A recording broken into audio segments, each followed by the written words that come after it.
Welcome to Everyday Life. Thank you for joining our podcast, Conversations Over Coffee. My name is Jen. And I'm Dagda. And we're going to hit you with the explicit content warning right off the bat. This podcast does include adult situations and adult language from time to time. I'm an angel. I never fucking cuss. Okay. Anyways, you ready to go? Oh, yeah. All right, let's go.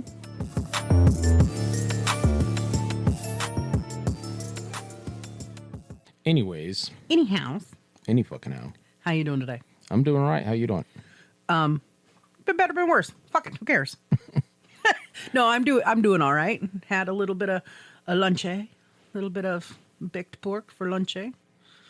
You know, all that good stuff. We were sitting talking about, this and that. this, that, the other. Yeah. It was nice to see Miss Z working this morning, though. Yeah. Because the last time when I saw her a couple days ago, she was just like hurried and rushed and looked like she was frustrated about something. I don't know what. Anyways. Yeah, I mean, she does have a lot more responsibility, so. Well, yeah.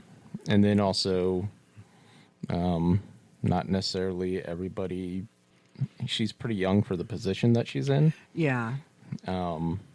Not saying that she doesn't deserve to be in that Yeah, position. no. But the perception can easily be, what do you know? I've been doing this for years. Yeah, and then you have, the poor little thing. She's got to fight against everybody going, oh, you're only doing that because you're your mom. I mean, can you imagine? Yeah. That sucks. Yeah. Like, you're only in this position because of your mom. which is totally like, not even remotely close to true. Yeah, no, she definitely earned that position. And considering the other people that have been there longer than her don't want that position. So. Yeah, I'm just going to save my thoughts on that one Okay. myself because I've heard other things like they didn't want it because the expectations were, hey, you've got to be able to do all this. And they were just like, yeah, I can't consistently do that. So anyways, yeah. Any fucking. So how did you feel about the conversation? Did that research on Count Dracula and how'd you feel about that? Yeah, I felt good. Did you learn anything new or have a different insight? Yes, I didn't know that because I knew Dracula was based off of Partially. Vlad Dracula. I did not know about the Irish dude, not Finn McCool, the other guy. Yes. I can't remember his name. I can't pronounce it. It's right over there. It's abadabada. Abadabada gook. Well, it's because of the Gaelic pronunciations. Gaelic, this is your closest approximation in English, and I even took two versions because one version is what they would call a version of respect, and the other one would be a common. So you've got everything with all these old languages where it's like, well, if you want it to be proper, you would say this, but if you want it to be common, you would say that. Mm-hmm. And it's just like, it's like witch and witch all over again. Yeah. It's just like, fuck off. I don't care. Anyways, good. Well, because off mic, I talked to you about an upcoming episode that I was actually going to do some research on. Mm-hmm. And it's funny because I'm seeing more and more of that character in mainstream movies, not just B movies, but they have more and more where they're featured in movies and they talk about them. So we'll see. Anyways. Okay. So I was kind of thinking, obviously in personal life, there's a lot of little things going on, right? Mm-hmm. Nothing we can do about it. I can sit here and cry some more about it, but I'm not going to do that. It's life. It happens. It is life. It does happen. And you just kind of got to accept it for what it is, deal with it the best you can, and move forward from there, honestly. But it did make me think a little bit like, if there was one thing that you think, like every person out there, if there's one thing you think they should learn or know in their lifetime, what do you think it is? I mean, honestly, because obviously I'm going into a little bit more of a, would you say, like philosophical mode in life, just because getting ready to deal with what's coming. Mm-hmm. So what do you think the one thing is? I think you already know what I think the one thing is. Stupid fucking humans paying money to die. I mean, you should accept that that's going on all around you. Yes. No, self-hypnosis. Okay. And so, and obviously we still are working on getting hypnotic gifts out to our members, out to our tiered members. So It's been more complicated than what I was thinking it was going to be. okay. And it's because it's a failure on my part because Wait. I'm used to doing. I am today's years old where I have just heard you for the first time ever after 15, almost 15 and a half years say you failed at something. What is, did I wake up in like world version 616 or something? It's am I, fucking. am I in the world with Deadpool? I mean, there's a whole bunch of worlds with Deadpool. I know, but 616 is like the one where he's nice or something, or maybe it's 10,000. Anyways, I'm giving you a hard time. Anyways, It's because I'm used to doing hypnosis in person. right. And I didn't really think about, because I was like, oh, you just do this. And it's like, no, that doesn't really work Right. if you're not doing it in person. I mean, it could, but trying to do things to maximize the potential of success for the individuals listening to it, Right. for it to work for them. And then also the way that the hypnotic gifts were taught also assumes that you're doing it in person, not Right. doing what I'm doing. So anyway, So are you having to do this thing where it's just like, okay, here's my end result. Now I've got to work backwards and figure out how I can teach it to somebody else to at least ensure there is somewhat success for them in learning this meditative hypnotic thing. yeah. Well, these things are super simple. Yeah. Doesn't mean it's super simple to literally rely on your voice and your commands only to convey what you need them to do. Yeah. That can be super hard for a lot of people because a lot of times, like when you and I talk, you know, versus, I mean, like anytime we talk to anybody, right? We're looking for those little subtle physical or expressive cues that let us know if we keep going in it, if we're having any kind of success in what we're trying to convey, you know, because there are times where I just, I can tell by the look on your face that you're not understanding me. So I have to decompress and think of how I want to convey myself better to you, you know, which I think you convey yourself very well. And I think if you work on the premises that like, maybe if it helps, maybe look at it like, this is going to be, I'm going to get 50-50 or 80-20, where the people who are very receptive to this, and then I'm going to get the people who are very resistant to this. I mean, yeah, and part of that can be taken care of with what's called a pre-talk. Right.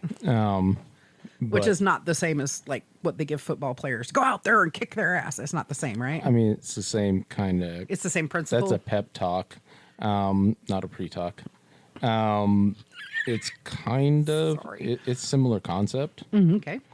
A pre-talk is basically where you kind of explain to them generally what is going on. And then a lot of times you'll cover like a lot of misconceptions and stuff like that about hypnosis. Okay. So basically you're preparing them for success By saying, in as best as you can. by saying, this is the goal we're looking for, and this is how we're going to get there. Kind of. I guess you could kind of say it that way. Yeah, sure. It's got to be beyond frustrating for you because I don't follow hypnosis. I personally, right? But I know how much, just from the conversations we've had over all these years, I know how much it's helped you keep your rage in check. It's definitely kept me from murdering some motherfuckers. Well, here's the interesting thing. So I have my little notebook in the other room where I do my reading at, right? I mean, I do reading here from time to time, but mostly it's in the other room. And it was so funny because there's actually some stuff I've written down from the Dresden files that I've actually heard you say. And I thought it was interesting because I'm like, I wonder if he had took this in as a way to properly, maybe he utilized these same sentences in a way to convey how he was feeling about a situation or whatever, because it has to, I'll show you later. Okay.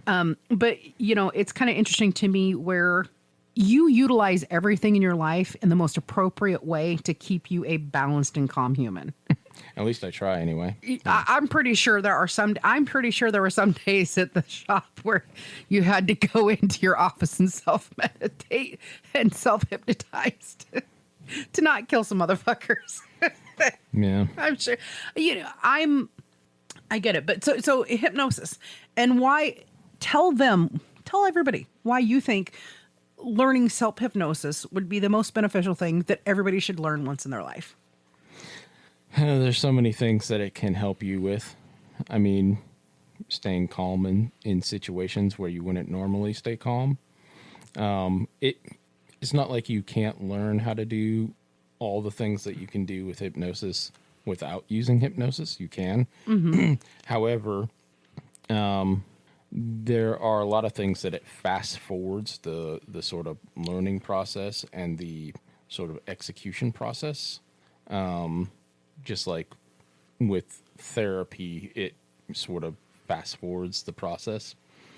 And again, that's if you're receptive to it. Yeah. So, I mean, trust me, I know some people in this world that have been in therapy for a long time and they're still stuck on the same song and dance that they were stuck on 10 years ago. well, that's very typical. So typically what ends up happening when you're doing talk therapy, not therapy where you're getting drugs, that basically, Sorry, drugs. yeah, when you're not being given drugs to correct some sort of, Right. I don't want to say abnormality, imbalance Okay. with your natural physiological chemical processes, drugs can basically rectify those issues Right. very quickly. But if you're doing therapy that's just talk therapy, Yeah. it pretty consistently takes around 10 years Okay. before there's any kind of resolution. And what it seems like, basically, it's one of those situations where it takes you to completely click on whatever the fix is. And because it's an internal and usually sort of like a logical resolution, Yeah. even though oftentimes it's not logical at all, but Yeah. basically you fix yourself. Yeah. The therapist doesn't really fix you. You fix yourself by making a decision to not do whatever behaviors you're trying to get over. Mm-hmm. Doing that process can take years and years and years. Yeah, no, I'm just going to say I can 1,000% understand why therapists and psychiatrists get paid the money they do, because I have met more than one person on this planet who is literally, you can't pay me enough money to keep listening to them. Yeah. You absolutely cannot, because if I had to listen to that shit, 2, 3, 4 times a week for an hour at a time, I would fucking stab my eyes out and pray to Jesus to go home or whatever, because especially when they're repeating the exact same story or a derivative of that exact same story. Oh, now it's with Bill instead of Jim. Yeah. Now it's with John instead of Jerry. Yeah. And it's like, you're doing the exact same thing over again, motherfucker. But and that's the thing. I actually know somebody who literally their complaints about the opposite sex has literally been the exact same complaint with every ex-partner they've ever had. Mm-hmm. And it's just the names just change. Yep. And it's just like, what? I don't understand how you can be in that exact same situation with partner 9 as you were with partner 3 15 years ago. I don't understand how. Oh, I don't know what it is, but it's this exact identical There's no two situations are actually identical. Mm-hmm. There can be some similarities, like little old Bo Peep lost her sheep. Well, she loses her fucking sheep because she lets him off the leash. But anyways, sorry, go on. But and it's no surprise that, I don't know if this is still the statistic or not, but in the 90s when I wanted to become a therapist when I was in high school. Right. But then I found out that therapists had the highest self-deletion rate. That is correct. Out of all fucking job titles. And I was like, not interested. Well, and it kind of surprises me that at one time you thought about doing a therapy because I'm like, honestly, people who tend to go into that line of work have a higher empathy scale than you do. Yeah. So it probably would have been perfect for you to go into that because you probably would have been like, oh, I can't say it that way. You probably would have been like, listen, Lucinda. Listen, Linda, nobody wants to hear this fucking stupid I'll story. give you fucking papows. Yeah. Lean forward and choke yourself. Yeah, also, I'm an introvert, so having a job that literally requires me to deal with humans all the time is very challenging in and of itself. Yeah, so it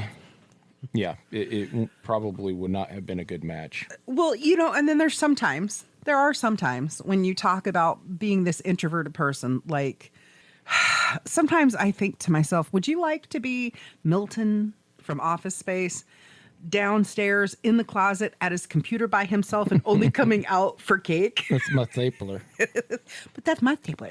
Last time they like a piece of cake. So honestly, that's what I see sometimes with you is I'm just like, but because I go both ways, because I'm both introverted and extroverted. I have periods of time both. I would still be considered more of an extrovert than an introvert, even though the last, probably 2 years, I prefer much more time by myself because humans are fucking exhausting.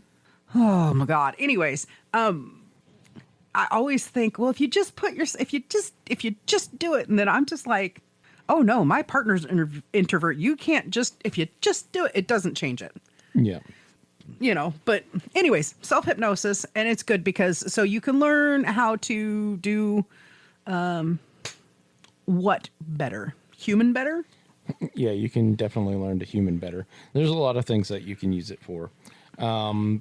Like for instance, there's a lot of things that I'm interested in are I can't remember the term for it now. I can remember the term for like therapy work, which is remedial, where you're trying to fix a problem. But I can't remember the term for when you're kind of basically trying to add instead of take away. I can't remember. Anyway, where like sports people will often use hypnosis, athletes will use hypnosis to improve on their whatever their skill is. Right. And then, of course, there's the remedial stuff like losing weight or quitting smoking. Or I think that's what a lot of people, when you say hypnosis, they automatically think about is, oh, you want me to quit smoking or get skinny. Okay, gotcha. Yeah. Or use it to deal with fears, even phobias. Yeah, and that's the phobias, the fear stuff I get, but the other stuff is not as important because it sounds like, and especially what you've conveyed to me over all these years, is the hypnosis is more for literally giving you a way to deal with, first of all, anything from your past that still haunts you. And that's the best way I can say it, right? Yeah. In layman's terms. Yeah. So you have a way to process and deal with that, which obviously everybody knows at this point, if they've been listening along and we are at episode 48, then they know that you had some trauma in your history and you've dealt with it well. No, he hasn't, but you've dealt with it well. I mean, I'm not going around murdering people, so that's correct. I mean, not that they'll ever prove. Yeah. But so not only is it a good way to kind of deal with past traumas, it's a way to kind of, it sounds like, reinforce to yourself that there is a better way to do your own life. There's a better way to learn more. There's a better way to do everything. Yeah. It's also at baseline, it's very good for dealing with stress. Yeah. So I don't get super excited very often. No, but I'll tell you what, when you do get excited, it's something else to see. Yeah. It really Well, I mean, it really I is. get excited in a positive way far more often than I'd get excited in a negative way. Because getting excited in a positive way, generally speaking, is less likely to be a problem. It can be a problem, but it's way less likely to be a problem than getting excited in a negative way, like going into fucking anxiety, going into fucking rage, going into jealousy, all that sort of stuff. It happens, but not very often for me. Yeah. And I have a tendency to come back from that sort of stuff very quickly. Yes. Even when I do. Yes. I mean, anger probably is the one that I have the biggest swing with. Of course, I'm not in situations where I have jealousy. Well, you don't. So- I don't think you've ever let yourself get to a point where you're. I've heard you make a joke here and there, going, "Oh, I'm so jealous of him," but not like in a serious fashion. Yeah. It's the biggest thing I've ever heard from you, like when you're talking about what would be like a person who might be competing for the same, quote, love interest or social interest that you were, is be like, "Oh, nice, okay." You're just like, whatever, Yeah. I'm not going to force somebody to do A, B, C, or D, and they're not going to force me to do X, Y, and Z. Yeah. Which is a really interesting dynamic, because you have definitely dated people in the past that are just like, bend to my will, bend to what I want you to do. And it's just like, it's never going to work for them. Yep. Nope. You know what I'm saying? Like, when you get excited, it's 90% of the time when you get excited, it's because it's like you don't get elevated, but 90% when you do get excited, it's something you've learned, like in a positive way. It's something. So 90% of it's positive, 10% of it's negative, and when you hit that 10% negative, boy, howdy, I do fear. I like give me some popcorn. I'm gonna sit back and watch the show because he's about to fuck some shit up. But yeah, it's very good at sort of creating a better balance in your life with like. And it's very good at getting rid of like anxiety and depression and stuff like that. So it can be calming you. Yeah, so It's it can kind of extremely like, good with that. it sounds like for a lot of people it might help them with their It's very good for stress relief. yeah, I mean self, with their sense of self. It sounds like it could help a lot of people, like, okay, if we can back off this anxiety, let's get rid of this anxiety and look at things from a realistic point. Here are the 10 things about Dagda. And these 7 things are great. These 3 things I can still work on improving. And you don't take it where you get that, like it changes that where it would be an anxious thing, like, oh God, I got to work on this, and be these other 3 points I got to fix, to where it almost sounds like you can take it and go, okay, so that's just something I work on. So now I need to figure out how I'm going to work on that. Yeah. That's good. It also helps with falling asleep and stuff like that. If you remember to do it, like I've done it so much that a lot of times I don't even think about it. It will just happen. Or it'll be like, I'm having trouble falling asleep. Why am I having trouble falling asleep? And then it's like, oh, I could just do this thing. I could just do the thing and fall asleep. Right. But I'm like, I can't fall asleep. Well, so when we were traveling before, it was crazy because there was a couple of times where you were, okay, first of all, I think your burrito wrap thing is weird. Do you still do that? No. You don't tuck yourself in anymore? No. Is it because I told you it was weird that a grown-ass man tucked himself in like that? Maybe. I don't remember.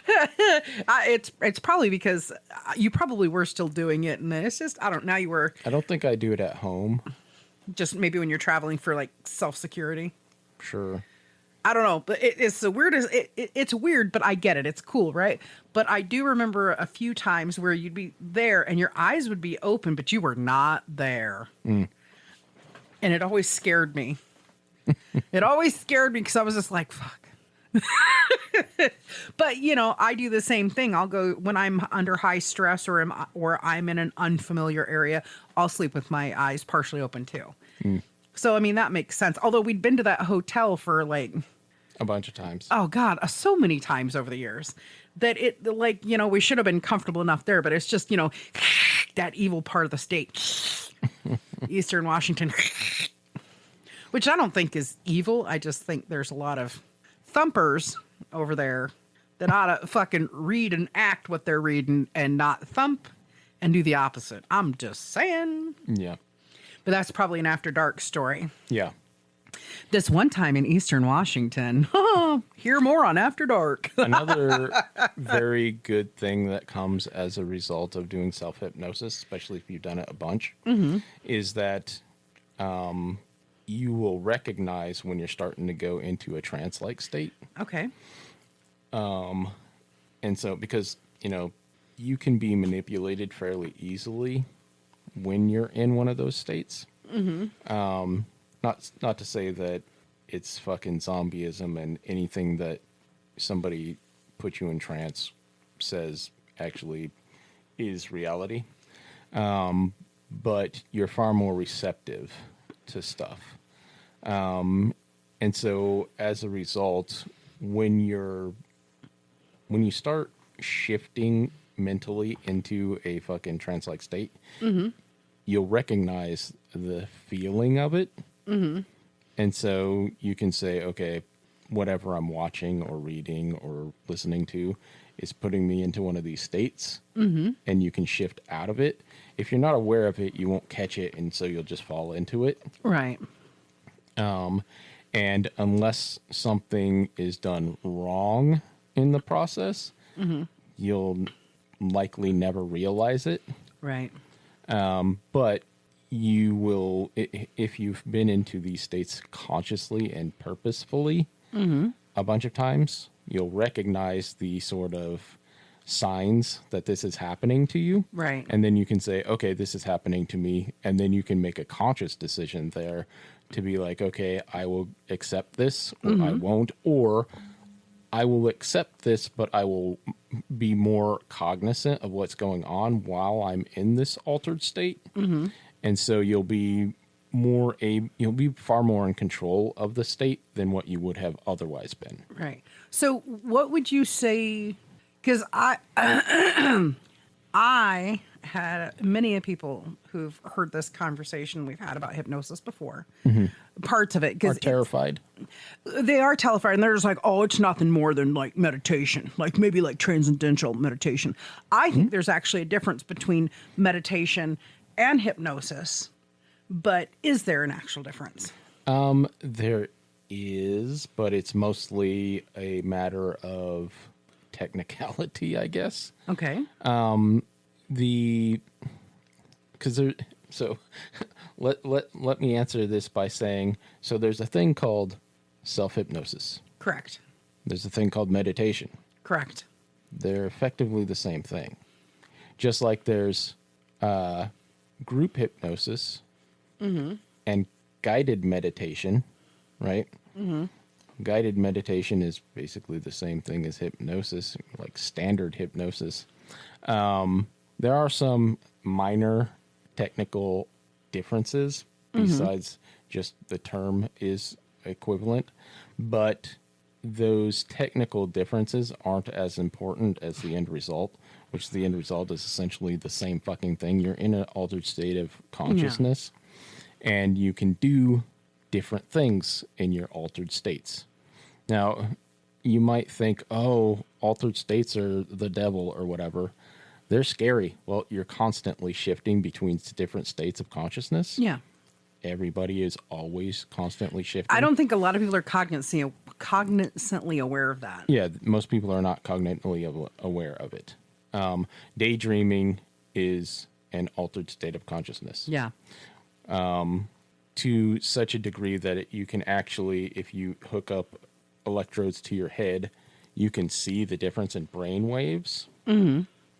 And basically, the shifting between those is natural because you don't want to constantly be in a daydream state because there are certain things that you won't really be as aware of. Okay. And it will take you longer oftentimes to react to stuff that might be a threat or whatever. But also being in the hyper aware state is also very draining mentally and energetically because it literally requires certain hormones and stuff to be activated in your system, which has a fucking obviously a biological cost to it. So you can't constantly be in a state of high alertness. You also can't constantly be in a state of relaxed alertness. Yeah. So you literally need to shift gears throughout the day. Sleeping is also an altered state of consciousness. Right. So it's something that everybody is capable of, but most people don't know how to do it as an act of will. The people the funny thing is the people who are the most afraid are probably the people who need it the most. Yeah. Because then you become more aware of your own mind and how it works. And then you can do these things as an act of will rather than as just a knee-jerk response to what's happening around you. Right. So you're far more capable of emotional regulation, and fucking you'll be more cognizant of like mental traps that other people are setting for you. Right. When they're speaking to you and they're trying to convince you to do X, Y, or Z. Right. Yeah. And then it's that I'm not trying to tell you what to do, but this is what I would do. And then if you try to do that and you're not prepared for whatever it is, you're just doing it out of sheer anxiety. And well, they're saying I should do this. This is what I got to do. And then there's a failure. Then you also have those same said people who just told you to do that going, I didn't tell you to do that. Don't blame me. Yeah. And it's just like, and that adds more anxiety to the. Yeah. So it sounds like either or would work for a lot of people. Self-hypnosis just helps you learn how to regulate your emotion and learn how to regulate your goals a little bit better with less anxiety, help you reduce some of your fears. Where meditation has not quite the same goals, but just might help you reduce stress and anxiety and take you longer to get focused towards your goals. So that's kind of what the difference is. It sounds to me is that self-hypnosis or hypnosis itself will get you to end result a little bit faster than meditation. Yes. Well, hypnosis will get you there way, way, way faster. Right. Considering that learning to do hypnosis is fucking very easy.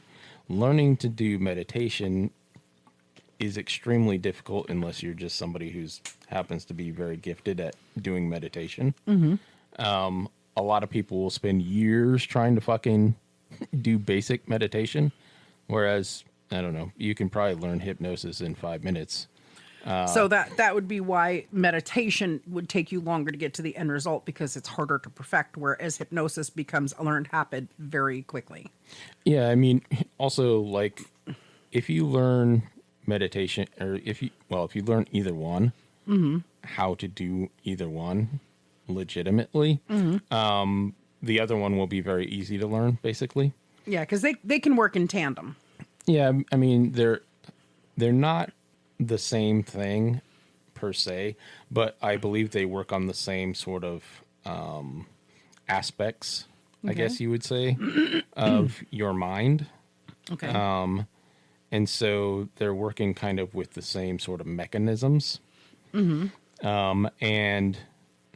I don't know, because I learned fucking self-hypnosis, doing meditation was almost like Second nature? Yeah. Yeah. Because I could automatically get into certain states. And so it didn't take me years of failing to fucking do it to kind of figure out how to do it. Which is one of the like benefits of it when in like therapeutic practice, because basically you can show a person, if you simply follow these steps that I will guide you through, then you will come to this point and you will have this sort of sensation. And then the brain has to learn how to fucking do these things. Right. And if you do it through the sort of hypnotic pattern, the brain will learn it very quickly. Right. Do you think that maybe people are resistant to self-hypnosis or even, meditation if we're looking at a longer term scale for a goal because they're so self-doubting, like, oh, I couldn't learn how to do that. Or they're afraid they are going to end up in that zombified state. Yeah, I think it's more the second one. Everybody is so afraid of being manipulated that that's where their strongest defense is at. Okay, I'm not being a smartass, but could you imagine how horrible it would be for somebody with dissociative identity disorder, DID? Could you imagine how horrible it would be if, like, one of their personalities learned hypnosis and was trying to convince the others? I wonder if they've looked at hypnosis as a way to take these fragments of people that have DID, even though a lot of people don't believe in it. Trust me, I actually know somebody who's got 3 personalities. So I wonder if they've looked at a way to, can you use hypnosis to help bring it back to a whole, absolve whatever caused the fracture and bring it back to a whole? I do not know. If you were to speculate, do you think it's a plausible idea? It's possible. There, there's way less research in hypnosis than what there probably should be, Yeah. because there's so much resistance to, first of all, accepting that it's an actual thing. Right. And then, like, some of the research that was done on it in the early days, well, early-ish days, like I'm talking the 50s or whatever, Right. was shit research. Yeah. Because they were trying to, basically one of the main sets of research, what they did was they had a hypnotist write a script, which is basically, it is exactly what it sounds like. Right. You're writing out how you're going to fucking basically lead somebody into trance. And so they had an actual hypnotist write a script, and then they had some random college student read the script. And so basically they were just dumbly saying the words without any kind of specific intonation or whatever. And then they recorded that utterance of the transcript, basically. Okay. And then played it To a different random person. to a group of people. Yeah. And then that's where they came up with the, oh, well, this only works on 25% of the population or something. Right. And the problem is that, first of all, the person who actually spoke it did not know what they were doing. Right. Number one. Number two, one of the worst ways that you can be hypnotized is by listening to audio recordings. Because normally when you're doing hypnosis, it's an interaction between the hypnotist and Right. the quote unquote subject. You work together to go into trance, not Right. the hypnotist says something and you just go into trance. That does happen, Right. but it's super rare. So that's where this challenge for you is lying, is where you have to put your imagination hat on and go and think about the average person and how you'd want to help them. Yeah, and one of my problems is that I'm kind of trying to seek perfection in doing this so that it works as best it can, which is not possible. I think the best thing, my opinion is the best thing you can do is look at a way to introduce this to people, because you have found great success and great benefit in your life. So if you're giving people a platform to experiment gently with it, that's probably going to be a bigger help to people than you even realize. Yeah. Well, also what I'm doing Perfection. isn't full on hypnosis. It's only like fucking 5 or 10 minutes. And it's something very basic, especially It's just a little gift. especially the very first one, because that one's meant to be a building block to lead into the other stuff. Huh. And it's not therapy, although it can be therapeutic. Sure. I don't know. I think you have to use your own advice that you've given me over the years, and that is, there is no such thing as perfect. Yeah. You just have to make it the best that you can. Yeah. So you can spend the next 50 years trying to perfect something that's not going to be perfected. Yeah. You know, and the reality is that this is kind of your way for the hypnosis community. This is kind of your way to give back, where you're going to give people a little peek into it. And, you know, because there are people who are going to be curious, and they're going to be very curious, and they're going to be like, well, you know, I don't know, but they don't want to just say, hey, I'm curious. I do know people who are curious and they can't wait for it to come out. And I know other people who are like, I want to be hypnotized and I want to know everything from day of my birth till now. I want to know all these things about me. And I don't think it quite works that way. I think you have to have a build up to things. Yeah. It's funny because, you know, back in the late 80s, early 90s, there was this big rash of court cases where basically somebody was hypnotized and they did like a regression, it's called. Yeah. And they went back and they remembered, oh, this such and so did such and such to me when I was 5 or whatever. Yeah. Well, they And- actually released the information on that it was like 98% of those cases were actually false because it was literally the therapist just trying to make money. Well, that was kind of my point. So, yeah, now that sort of stuff, it's not, I don't remember if it is, I'm pretty sure it's not inadmissible, but it has to be very carefully done in order for it to be admissible in court anymore. Because there are ways to get you to remember things that you have forgotten, usually because your subconscious mind is trying to protect you. Right. And so it will block out memories of whatever kind of event that happened to you that wasn't positive. Right.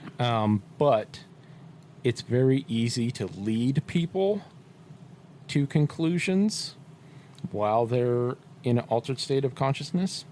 So the way that it has to be done has to be very, very particular. Right. And very carefully done. Whereas, basically the people were just coming up with ideas and fucking having a whole throwing bunch it of out there bullshit. and see what sticks. Yeah. And you know, honestly, everybody has some kind of trauma from their childhood. Yeah. Now, what I consider trauma and what you consider trauma could be a couple of different things, to be honest. I might have found it traumatic that I didn't get ice cream on my birthday. Yeah. I might have very well thought that was the most traumatic thing ever when I was 4, right? Yeah. Or 3 or 2, because you know I didn't find out until much later in life that I have lactose issues or whatever. Yeah. But for you might have been like, okay, that's not as big of a deal as like, I don't know, twisting your leg, breaking a toe, and not getting it treated for a couple of days. Yeah. As a grown adult, I can think that way. I can sit there and go, there is so much worse things than not having ice cream or sweets every day. You know, so I'm able to do that. And one of the things that does kind of scare me for the people that I've met and talked to that are just like, I totally want to know what happened that I don't remember from my childhood. You know, the bits and pieces of the more traumatic thing from my childhood, I know it wasn't fucking ice cream. It was just, you know, just saying an example, just saying. That'd be cool. Too cold. Do what? Ice cream's too cold to fuck. Well, you know. True Vikings, you know. Any fucking way. But traumatic things are actually truly by any standard that happened when I was a kid. Like I only see flashes and bits and pieces of it. And it's still like even just recalling the memory, even though I'm in control as an adult, I wasn't in control as a child. Yeah. You know, there's always, you know, there's always going to be somebody who's bigger than you, stronger than you, and they're going to force their will on you. That is a potential in life, period. Yeah. But when you're a child, it's even more traumatizing because you don't have a say. Even if you say, I don't want things to be this way, it doesn't matter because somebody could potentially or has potentially done certain things. Me personally, I leave that shit in the past. Yeah. I know it's there. I've had nightmares about it. I've had therapy about it. I've seen counselors about it.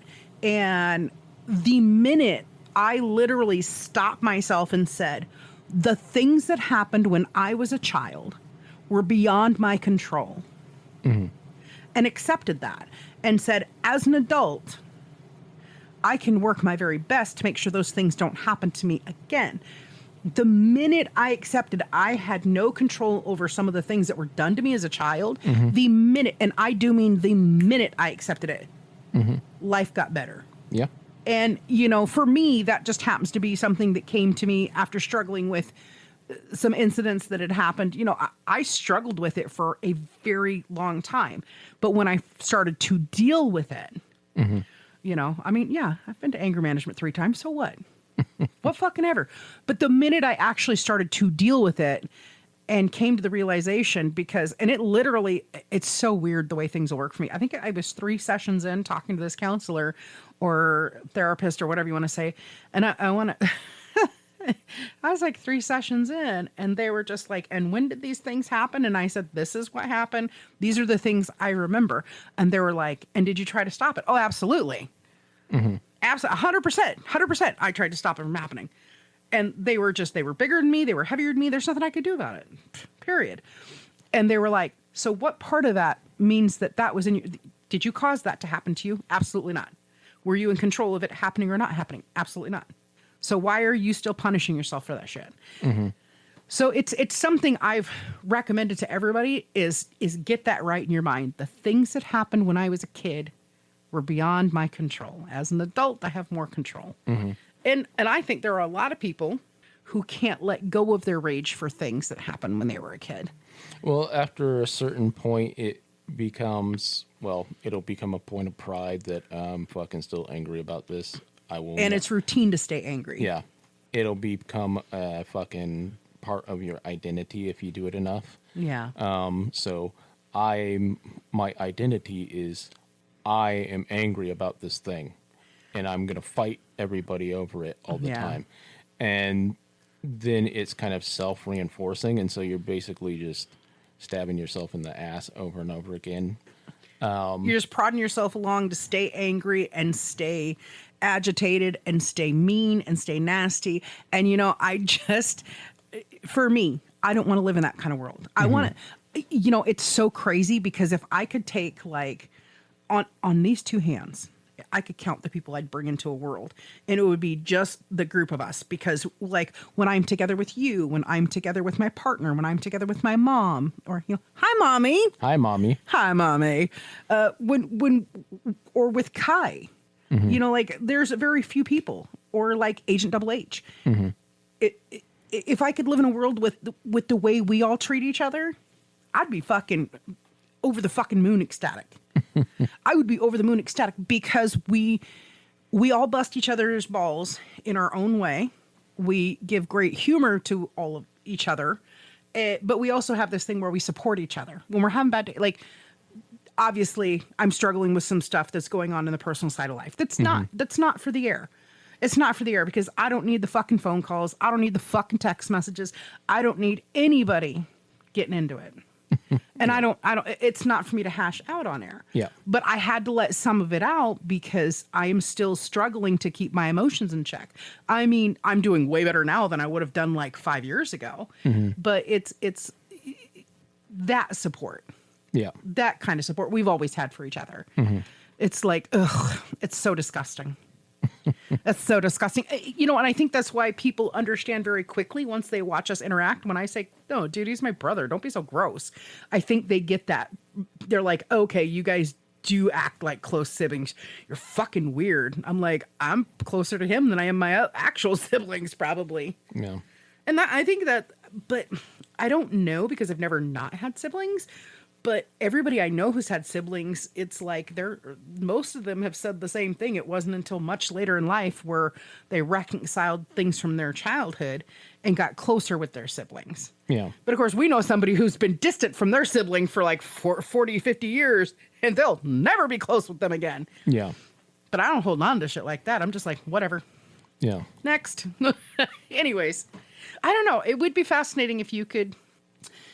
Once you get hypnotic gifts together and we actually get it out there, I always have this philosophy that even if you only help one person, it's totally worth it because you're giving somebody a view into a way to start dealing with things differently. And I think that's your whole point about self-hypnosis is you can learn how to approach your life differently. You can learn how to approach stress differently. You can learn how to approach anxiety differently. You can learn how to approach every emotion differently and learn, hey, these are natural emotions to have, but they shouldn't last for decades and weeks and months. It should be appropriately change it from being angry. I've seen you change something that has made you angry from it's just annoying, whatever. Like you have this really interesting ability, and I'm sure it's because of hippity hop. I'm sure it's from hippity hop. Fucking It's mouth. from self-hippopotamus. Hip-hop My rhymes are anonymous. bottomless. There you go. Yeah. It seems to me, because I've actually seen you do this switch where something that would make you angry has gone from making you angry to rather quickly you're just like, it's an annoyance, whatever. Because they're not worth jail time. It's not worth jail time. It's not. And I tell myself that quite frequently. For the last several years, I've been like, it's not worth losing my freedom. Except for one time in the last year, I actually did say, this situation like this, I would totally fucking take jail time because I wouldn't have any fucking bills to worry about. 3 square meals a day. I'd probably be focused on exercising and getting in better health. Fuck, I don't care. But You'd go to prison to become a a gym bro. I'm gonna be a gym bro now. I'm be one of them people on doing the fucking awkward fucking backwards push-ups. I'm here to get ripped. Fuck that. I like myself soft. Move my boobies around so I can sleep better at night. Jesus Christ. I mean, You're walking around with your own pillows. I walk around with built-in flotation devices. We're just Yep. No, so self-hypnosis would be the one thing that you think everybody should know. Yeah, like, And I honestly didn't think that was going to be what you would say. yeah. Because it's just like, it's a very controversial issue to talk about, honestly. I mean, a lot of people, I can't be hypnotized. You're too smart for that to be true.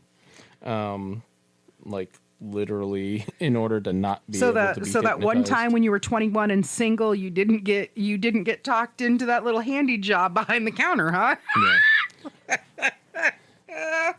Yeah, so... No, that never happened. Yeah. That literally is not what I thought you would say, but I think it's a very good perspective to have, and I think you have very good reasonings why. Mm-hmm. You know, because it is about... You and I have talked off mic before about how it probably changed your entire life and your entire trajectory in life. Yeah, I'm not dead in a ditch or in prison, so it's Yeah. done some good for me. I think it's done a lot of good because, you know, like I am very, very well aware of the fact that there is a high probability that my parents will pass before me. I mean, yeah, generally speaking, that's the way that works. And I'm not going to deal with losing my mother very well. My father is a whole different, you know, nutshell, you know, but my mom, especially mommy. Hi, mommy. Hi, mommy. Hi, mommy. Like, ugh. I always, my whole life, I always wished to pass before everybody else in my family, just so I wouldn't have to deal with it. And I think that's the wrong perspective to have. And I think the right perspective is to enjoy the good moments and remember the bad moments do happen, but it was just an annoyance at this time. And I don't need to be angry about it. There's a lot of stuff I'm not angry. I mean, there's stuff I'm angry about, but not angry about. You know what I mean? It's like, it's not worth. Why would I give somebody the power? Why would I give them that power over me to stay angry and annoyed with it? Just fluff it over my shoulder. Yep, It happened. those It's people annoying. you're still angry at are living rent-free in your fucking head. They're living rent free in your emotions. They're living rent free, and they are literally sucking the energy off of you, going, "You're still doing what I'm telling you to do." Yep. And it's just like, fuck off. You no. Yeah, it's like... Go fuck yourself, Uncle Fucker. Yeah. Well, I think that's a good perspective to have. I think you have good reasoning behind it. I've personally seen firsthand for you the difference it's made for you. I mean, one of the things that it taught me, especially once it's funny too, because I've seen a lot of things done with hypnosis that before I saw it, I was like, you can do that? Mm-hmm. I was like, no, you can't do that. And then I saw them do it and I was like, oh, wow, you really can do that. And then I was like, I should have known that you could do that. I don't even know why I didn't even think about it. Of course, when it comes to like the erotic hypnosis stuff, before I saw somebody do it, I was like, oh shit, yeah, you can do that. And then I was like, why didn't I think of that? Right. And it was probably because the way I was taught was more of a therapeutic model for what you do with hypnosis, not a constructive model. Right. And because they basically shunned away from those kinds of topics for good reason. Sure. But because you don't necessarily want everybody on the planet to know how to do erotic hypnosis. That's the only reason why you keep doing hypnosis is the idea of getting a partner where you can do a erotic hypnosis. She can be off on the bed giving you a nice little show, and you can still be playing your video game at the same time while listening to your audiobook on double speed. Yeah. I think it would be awesome to have a partner that could also do hypnosis. Yeah. Like to be a hypnotist, because I like being hypnotized. It's fucking awesome. No, it's good. It's good for you. I didn't mean to make that sound. I'm just like, I have issues with control, so. Yeah. if you learned how to do hypnosis yourself, and then you could hypnotize other people. I would have no partner because my partner wants nothing to do with hypnosis. I mean, then they want nothing to do with things like double entendre and fucking seduction. So, any fucking way. I think it would be very interesting if you did have a partner who knew not only self-hypnosis, but hypnosis, because I could imagine hold on. I know what you do on Saturdays. I know what you do on Sundays and Mondays. I imagine your Thursdays and Friday nights would be very entertaining in your household. Yeah, I mean, your neighbors and your roommates might be like, fuck you. I don't want to hear that. Dagda, we don't want to hear this again. I'm sure that would happen. Well, one of the cool things about hypnosis is that you can modulate those sorts of things. So you can modulate how much noise somebody is making. Yeah, by default. So you don't need to be... I almost said one of my ex-roommates' fucking names. Because she was super noisy. Anyway, I don't want to get into that. But yeah, I know what you're saying. You know, me personally, my partner and I, we've played the quiet game before, and like for him, it's not as satisfying. For me, it's satisfying. For him, it's not as satisfying because like he feels he needs that feedback. He needs that feedback loop. He likes that positive reinforcement, and you know, it's just like. I mean, I don't think. I mean, I can understand if people don't agree with what I'm about to say because it can be annoying, but I don't think anybody isn't appreciative of somebody who emotes. In other words, fucking very obviously displays their pleasure when they are giving that person pleasure. Now, like I said, I can understand it gets to be too much. It's too fucking loud or whatever. Right. Or they're faking it. Those two situations are problematic. Yeah. But I don't think that anybody who isn't a narcissist doesn't enjoy their partner fucking emoting. I've seen, using hypnosis, I've seen people who they look like nothing's going on. Mm-hmm. So, like, they're sort of lost in their trance, and then they're not fucking emoting, so you can't see. They're just blank-faced, sitting there super relaxed, and it looks like nothing's happening, but inside their head, amazing shit is going on. Okay. But they're not outwardly displaying this. Yeah. And I've seen people completely the opposite also, where it's like nothing's actually happening, but they're pretending that it does. Yeah. And fucking being over the top with it. Although it's kind of funny because if you pretend, so if you're in a hypnotic session and you're pretending to follow along, a lot of times that will end up causing you to fucking actually have the experience, which is kind of hilarious.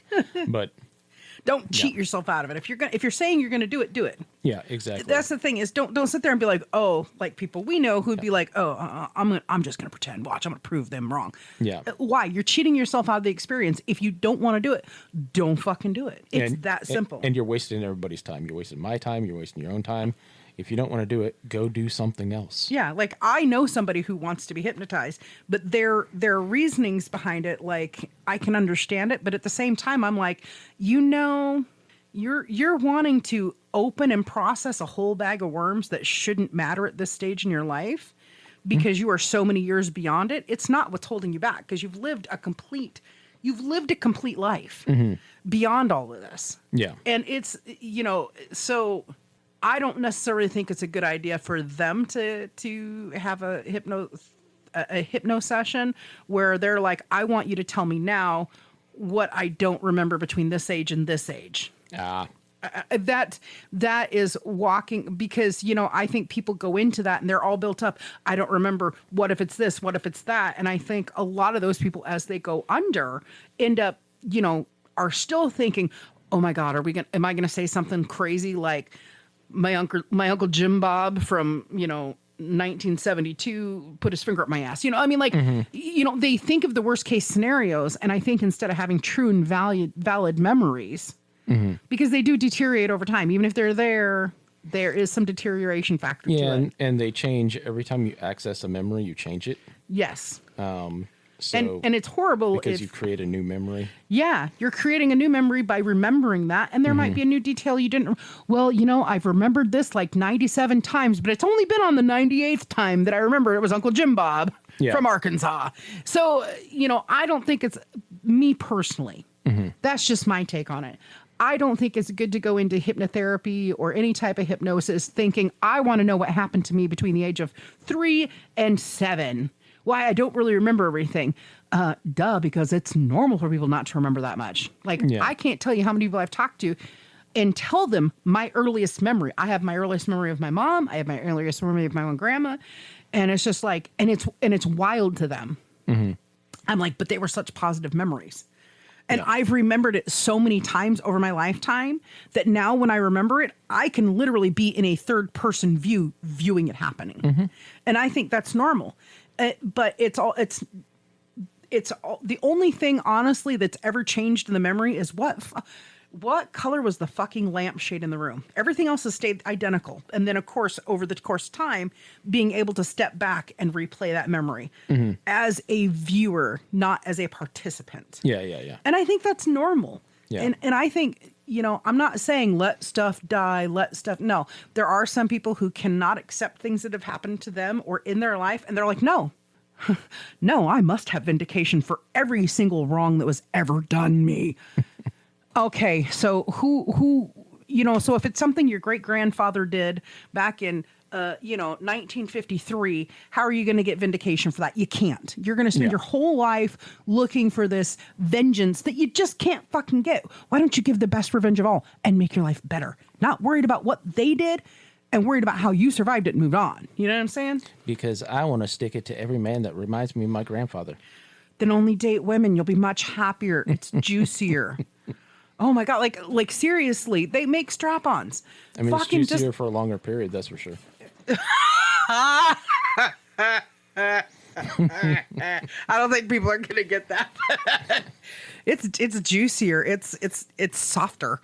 I don't know. There's some women that are hard out there, but I don't know. Anyways, I think it's good advice for people to at least consider it. Yeah. I prefer meditation. That's for me. I don't want to think about hypnosis right now for me, but I like meditation because that's what I was taught when I was going through counseling and therapy is I was taught meditation because it's something that I can do anywhere I'm at and I can still be aware enough of my surroundings. Yeah. So I've relied on it. I've relied on it for years. Anything else? No, that's it. No. Oh, I do think just outside perspective, I do think people are really going to enjoy hypnotic gifts once it's together and out there. And so you have to remember that it's okay to be perfectly imperfect. As long as that imperfect doesn't hurt anybody. That's all that matters. Yeah. And I don't think that you have, knowing you as long as I have, I've never known you to be vindictive at people or ever sought out ways to hurt people or have them hurt themselves. That's just not in your nature because I'm pretty sure just based on how I know you that you would rather just tell them to kick rocks. Go fucking dude. Go do whatever you need to do because I'm not going to be any part of that. I don't need you dragging my ass down. Yeah. So cool. I think that's good advice. It's not what I would say, but I think it's a good advice. I think it's a good perspective. And I think you've probably just given a whole lot of people who are curious a little window into the world of hypnosis, which is needed because it would be great if you had a partner who not only knew self-hypnosis, but erotic hypnosis. Yeah. I mean, we would have to make sure that, I don't know, we would have to make sure we have a really back catalog of stuff to publish because I'm sure you'd have a month where you're you'd be like your little sock goblin friend. No. I hope everybody has a fantastic day. Yeah, later. Bye. Okay, everybody. That's all the time we have for today. So I want to thank you for stopping by to enjoy the conversation. We're glad you're here. And please share and share again and share some more.